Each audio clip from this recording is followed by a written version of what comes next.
இதுக்கு ஒரு பெரிய பின்னணியே இருக்குது.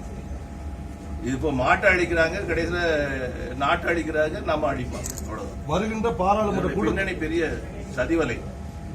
பாராளுமன்ற கூட்டத்தொடரிலேயாச்சும் காவிரி மேலாண்மை வரை அமைக்கப்பட்டுருமா? தமிழக மக்களுக்கு வந்து இப்பதான் ஒரு விஷயம் சொன்னேன். பஞ்சாபில் நடந்த டிராமா.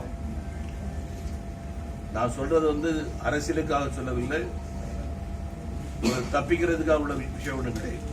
கர்நாடகத்தில் இருக்கக்கூடிய காங்கிரஸ் அரசாங்கம் உச்சநீதிமன்றம் தண்ணீர் தர வேண்டும் என்று சொன்ன பிறகும் கூட தண்ணீரை திறந்து விடுவதற்கு அவர்கள் தயாராக இல்லை.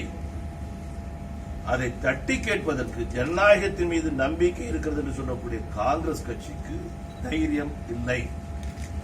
தமிழ்நாடு காங்கிரஸ் கட்சிக்கு அதை தட்டி கேட்பதற்கு தைரியம் இல்லை. அகில இந்திய காங்கிரஸ் கமிட்டிக்கு தைரியம் இல்லை. மேலாண்மை வாரியம் அமைக்க வேண்டும், அதற்கு உறுப்பினர்கள் தர வேண்டும் என்று விதித்த போது மற்ற மாநிலங்கள் உறுப்பினர்களை கொடுத்தார்கள். கர்நாடக மாநிலம் கொடுக்கவில்லை. கர்நாடக மாநிலம் கொடுக்காத நிலையில் நீ எப்படி குழு அமைப்பீங்க? அடுத்ததாட்டு விவசாயியுடைய பிரச்சனையாக இருந்து கொண்டிருக்கக்கூடிய நதிநீர் பிரச்சனையை, காவிரி பிரச்சனையை அரசியல் பிரச்சனையாக மாற்றினார்கள் கர்நாடக காங்கிரஸ் ஆட்சியாளர்கள்.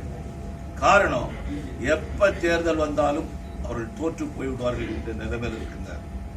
அதனால அவருடைய விருப்பம் இந்த பிரச்சனையை பூதாகரமாக மாற்றி பெங்களூர் நகரத்தில் இருக்கக்கூடிய 40 லட்சம் தமிழர்களுக்கு பிரச்சனையை உருவாக்கி, கலவரத்தை உருவாக்கி, கண்ட இடத்துல நாய் அடிக்கிறது போல காங்கிரஸ் கட்சியை சேர்ந்தவர்கள் நம்ம அடிச்சாங்க, தமிழர்கள் அடிச்சாங்க. காங்கிரஸ் கட்சியுடைய அகில இந்திய தலைவர் ஒரு கண்டனம் தெரிவிச்சாங்களா? தமிழ்நாடு காங்கிரஸ் கமிட்டி ஒரு கண்டனம் தெரிவிச்சாங்களா? மத்திய அரசாங்கத்துடைய, மோடி அரசாங்கத்துடைய படை போன பின்பாகத்தான் தமிழர்கள் அங்கே காக்கப்பட்டார்கள். இப்படி ஒரு அரசாங்கம் நடந்துகிட்டு இருக்குது. விதிமுறைகள் எதையும் எடுத்துக்க மாட்டோம் அப்படின்னு நடந்துகிட்டு இருக்குது. இப்ப அவங்களுடைய விருப்பம் எப்படியாவது இந்த அரசாங்கத்தை டிஸ்மிஸ் பண்ணுங்க. அந்த அரசாங்கம் விரும்புது, அங்களுடைய காங்கிரஸ் அரசாங்கம் விரும்புது, எங்களுடைய அரசாங்கத்தை டிஸ்மிஸ் பண்ணுங்க. ஏன்னா அப்பதான் திருப்பி ஜெயிக்கும். அதுக்கு ப்ரூஃப் வந்து பஞ்சாப்ல 40 பேர் வெளியே வந்தது.